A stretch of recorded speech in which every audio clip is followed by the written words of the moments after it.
चलिए, अब मेरा टॉपिक है उपरिमेय संख्या को सिद्ध कैसे करें। तो सबसे पहला जो लॉन्ग क्वेश्चन में पूछ सकता है, ये तो शॉर्ट में कंफर्म एक क्वेश्चन रहता है। क्वेश्चन मेरा है कि सिद्ध करें कि √2 एक अपरिमेय संख्या है। ये मेरा एग्जाम के लिए महत्वपूर्ण प्रश्न है। इस टाइप का प्रश्न एग्जाम में पूछा भी जाता है।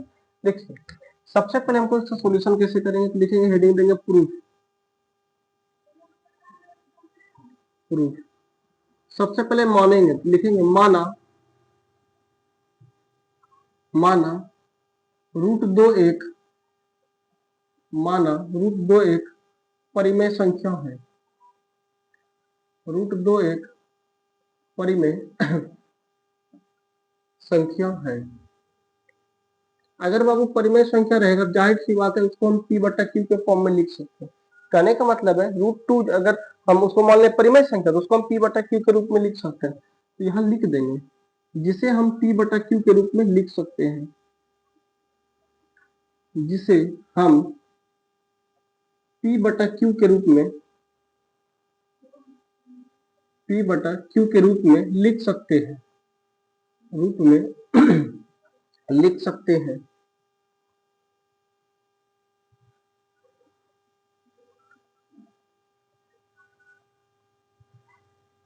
लिख सकते हैं जहां q का मान जो है 0 नहीं होना चाहिए। जहां q का जो मान है क्या नहीं होना चाहिए, 0 नहीं होना चाहिए। इतना सा स्टेटमेंट लिख देंगे। उसके बाद क्या है, √2 है, तो यहाँ लिख देंगे √2 बराबर p/q के रूप में लिख सकते हैं, p/q के रूप में लिख दिए। अब क्या करना है कि दोनों तरफ को वर्ग करेंगे, दोनों तरफ स्क्वायर लगाना। लिखेंगे दोनों तरफ वर्ग करने पर, तो यहाँ लिखेंगे दोनों तरफ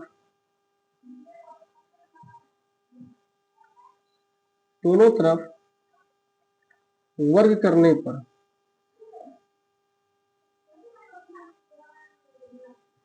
दोनों तरफ वर्ग करने पर। चलिए करते हैं वर्ग। तो कितना है, √2 है, तो √2 लिख देंगे, बराबर कितना है, p/q है, p/q लिख देंगे। दोनों तरफ वर्ग करेंगे, इस पर भी स्क्वायर डाल देंगे, इस पर भी स्क्वायर डालेंगे। जब स्क्वायर डालेंगे तो √2 का स्क्वायर, यानी किसी भी संख्या पर अगर रूट लगा रहे हैं, अगर हम उसका वर्ग करते हैं तो उसका रूट हट जाएगा। तो किसी भी संख्या पर रूट लगा रहे हैं, उस पर अगर वर्ग करते हैं उसका रूट हट जाएगा। तो सिर्फ जो संख्या वही बचा, बराबर p का स्क्वायर तो p का स्क्वायर, q स्क्वायर तो q का स्क्वायर। अब क्या करना है, इधर जो इस पार में है, इस पार में एनी हाउ आप लोग को एनी हाउ इस पार में p/q के रूप में छोड़ना, और इस तरफ में क्या करें, जो ऐसा कि पूर्णांक बना दे। क्या करेंगे, यहाँ पर 2 q है, तो एक q को लेके इधर चले जाएंगे। एक q को जब एक और लेके जाएंगे तो यहाँ पर 2q बराबर, यहाँ पे तब मिलेगा p² बटा खाली q। ये एक q इधर ना लेके गए। अब यहाँ पर क्या देख रहे हैं कि 2q, एक संख्या भी है और एक क्या है मेरा चर पद भी है। तब दो एक संख्या यानी अचर और चर जब दोनों एक साथ लिखा तो उसको बोलते हैं पूर्णांक। ये दोनों को वो क्या कहा जाता है, पूर्णांक। ये है मेरा पूर्णांक, और ये जो है बच्चों ये वाला, ये है मेरा परिमेय संख्या। ये क्या है मेरा परिमेय संख्या, जो कभी भी आपस में बराबर हो ही नहीं सकता। ये है मेरा कौन सा परिमेय संख्या। तो यहाँ पर एक स्टेटमेंट लिखेंगे। क्या स्टेटमेंट लिखेंगे यहाँ पर चूंकि पूर्णांक जो है, आप पूर्णांक बराबर है मेरा परिमेय संख्या का, जो कभी भी सत्य नहीं है। तो यहाँ लिखेंगे क्योंकि पूर्णांक होगा बराबर, पूर्णांक बराबर हो रहा है मेरा किसका, परिमेय संख्या का, परिमेय संख्या का। तो यहाँ पर एक विरोधाभास उत्पन्न हो रहा है। यहाँ पर क्या उत्पन्न हो रहा है, विरोधाभास। तो यहाँ लिखेंगे यहाँ विरोधाभास उत्पन्न हो रहा है, यहाँ विरोधाभास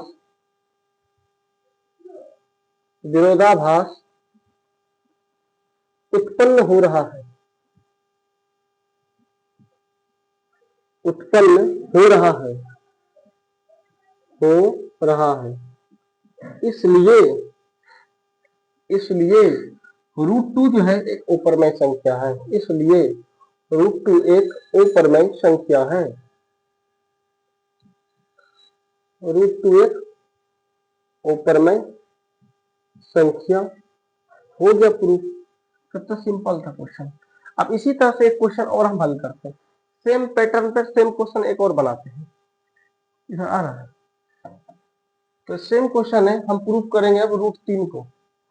प्रश्न को वही लिखना है। प्रश्न कैसे लिखेंगे? सिद्ध करें कि √3 एक अपरमेय संख्या है। चलिए अब सीखते हैं इसका प्रूफ क्या। हेडिंग देंगे प्रूफ। सबसे पहले क्या करेंगे? मानेंगे। माना कि √3 एक अपरमेय संख्या, सॉरी परमेय संख्या है। लिखेंगे माना √3 एक परमेय संख्या है। परमेय संख्या है जिसे हम P/Q के रूप में लिख सकते हैं। जिसे हम P/Q के रूप में लिख सकते हैं। के रूप में लिख सकते हैं। लिख सकते हैं। जिसे हम P/Q के रूप में लिख सकते हैं। जहां Q का मान मेरा 0 के बराबर नहीं होगा। इतना स्टेटमेंट लिखने के बाद क्या किए थे कि √3 जो होगा, √3 बराबर किसका हो जाएगा? P/Q के। जो हम जो भी लिखे, जिसको हम P/Q के रूप में लिख सकते, तो हम P/Q के रूप में लिख दिए। अब क्या किए कि दोनों तरफ इसमें वर्ग लगाएंगे। लिखेंगे दोनों तरफ वर्ग करने पर, दोनों तरफ वर्ग करने पर, दोनों तरफ वर्ग करने पर, चले करते दोनों तरफ वर्ग।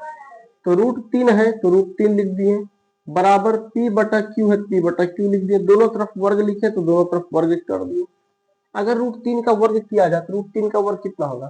तो √3 का वर्ग अभी बताएं, किसी भी संख्या पर अगर रूट लगा रहे, उस पर अगर रूट लगा रहे और अगर उसका स्क्वायर करना हो तो उसका रूट हट जाएगा, मेरा सिर्फ संख्या बचेगा। संख्या कितना है मेरा? 3, बराबर P का स्क्वायर तो P² और Q का स्क्वायर तो Q का स्क्वायर। अब क्या करना है कि 2 Q है, Q² का मतलब 2 Q है, तो एक Q को इस पार लेके चले जाएंगे। ये क्या ले जाएंगे? 3Q बराबर P²/Q। तो यहाँ पर 3Q जो है एक प्रकार का पूर्णांक है, जबकि P²/Q एक परिमेय संख्या है। क्योंकि बटा में है तो ये क्या है? परमेय संख्या है। ये एक पूर्णांक है, यहाँ लिख देंगे। ये क्या है? पूर्णांक है। और ये क्या मेरा? परमेय संख्या है।